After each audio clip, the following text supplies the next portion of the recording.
On the morning of August 6, 1945, three B-29 bombers take off from Northfield in the Northern Mariana Islands.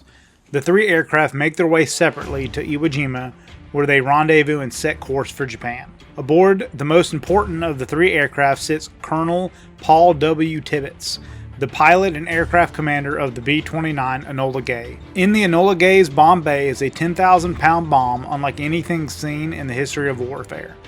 This is the story of the man tasked with dropping that bomb and ushering the world into the atomic era. Paul Warfield Tibbets Jr. was born in Quincy, Illinois on February 23, 1915. When he was 5, his family moved to Davenport, Iowa, and then to Des Moines, Iowa. After another move at the age of 8 to Hialeah, Florida, he started taking an interest in flying. In 1927, his father hired famous stunt pilot Doug Davis to fly over Hialeah Park Racetrack as a promotional stunt. Paul, who was 12 years old at the time, flew with Davis, dropping Baby Ruth candy bars with small parachutes to the crowd of people in attendance. The family would return to Illinois, where Tibbets would graduate from Western Military Academy in 1933. He then attended the University of Florida in Gainesville. During this period, he took private flying lessons at Miami's Opa-locka Airport with Rusty Hurd, who later became a captain at Eastern Airlines. Tibbets originally planned on becoming an abdominal surgeon, transferring to the University of Cincinnati to finish his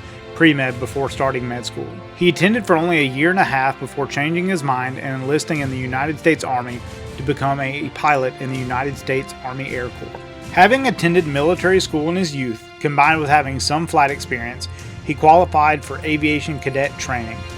He enlisted on February 23, 1937 at Fort Thomas, Kentucky, and was sent to Randolph Field in San Antonio, Texas for basic flight training. He was commissioned as a second lieutenant and received his pilot rating in 1938 at Kelly Field in San Antonio. After graduation, he was assigned to the 16th Observation Squadron based at Lawson Field, Georgia, near Fort Benning. He was promoted to first lieutenant and served as a personal pilot for Brigadier General George Patton in 1940 and 1941. After transferring to the 3rd Bombardment Group at Hunter Field in Savannah, Georgia, in June 1941, he was promoted to captain. On December 7, 1941, Tibbets was on a routine flight when he heard news of the attack on Pearl Harbor while listening to the radio. In February 1942, Tibbets reported for duty with the 29th Bombardment Group. 3 weeks later, he was given command of the 340th Bombardment Squadron of the 97th Bombardment Group, being equipped with the B-17G. The 97th would be deployed to RAF Polbrook in England in July, being the first heavy bombardment group of the 8th Air Force to arrive in England. Tibbets co-piloted the lead bomber, Butcher Shop, for the first American daylight heavy bombing mission on August 17, 1942, against a marshalling yard in occupied France. On October 9, 1942, he led the first American raid of more than 100 bombers in Europe, attacking industrial targets in the French city of Lille. Of the 108 aircraft in the raid, 33 were shot down or had to turn back due to mechanical issues.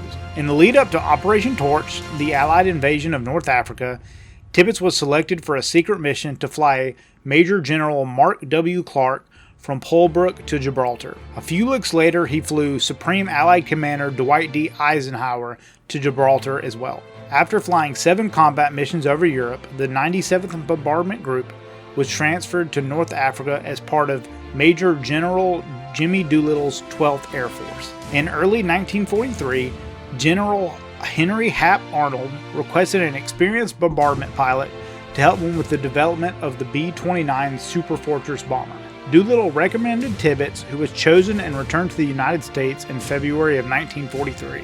Working with the Boeing plant in Wichita, Kansas, Tibbets began test flying B-29s, quickly accumulating more flight time in it than any other pilot. In March of 1944, he was assigned as the Director of Operations of the 17th Bombardment Operational Training Wing at Grand Island Army Airfield to train B-29 pilots. When Tibbets arrived at the 17th headquarters, crews were reluctant to embrace the B-29 due to numerous mechanical issues with the aircraft. To shame the male crews, Tibbets taught and certified 2 women Air Force service pilots, Deora Daughtry and Dita Mormon, to fly the aircraft as demonstration pilots, and their attitudes towards the planes quickly changed. On September 1, 1944, Tibbets reported to Colorado Springs Army Airfield, where he met with Commander Major General Uzzel and 3 representatives of the Manhattan Project, Lieutenant Colonel John Lansdale Jr., Captain William S. Parsons,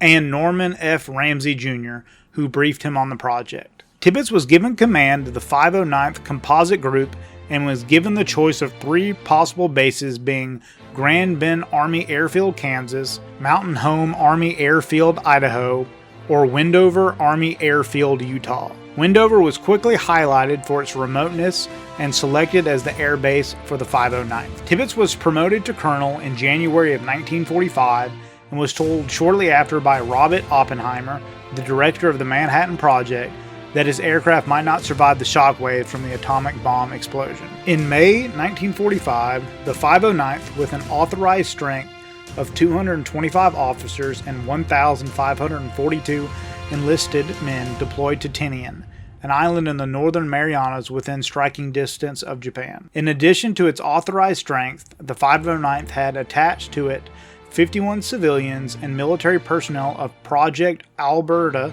a division of the Manhattan Project, 2 representatives from Washington, D.C., and the deputy director of the Manhattan Project, Brigadier General Thomas Farrell.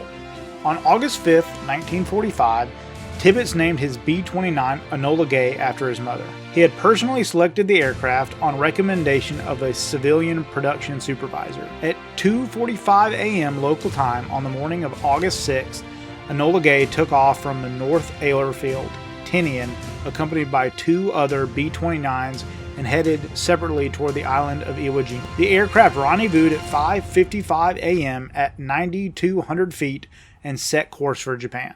The aircraft arrived over Hiroshima with clear visibility at 31,000 feet. Tibbets started his bomb run at 8:09 a.m.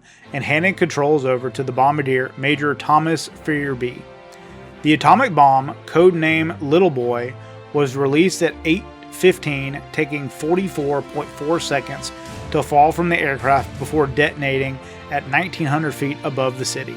Enola Gay was 11.1 miles away before it felt the shockwaves from the blast. Tibbets and his crew received a hero's welcome on landing at Tinian, with hundreds of cheering welcoming them home. When he stepped from his B-29, the Distinguished Service Cross was pinned to his chest before his feet had even hit the ground. He quickly became a celebrity, with pictures and interviews of his wife and his children in major American newspapers. After the war, Tibbets remained in the military, reaching the rank of Brigadier General before his retirement on August 31st, 1966. Tibbets died in Columbus, Ohio on November 1st, 2007 at the age of 92. If you like this video, please like and subscribe for more videos about military history. Also, let me know what topics you would like to learn next in the comments. Thanks for watching.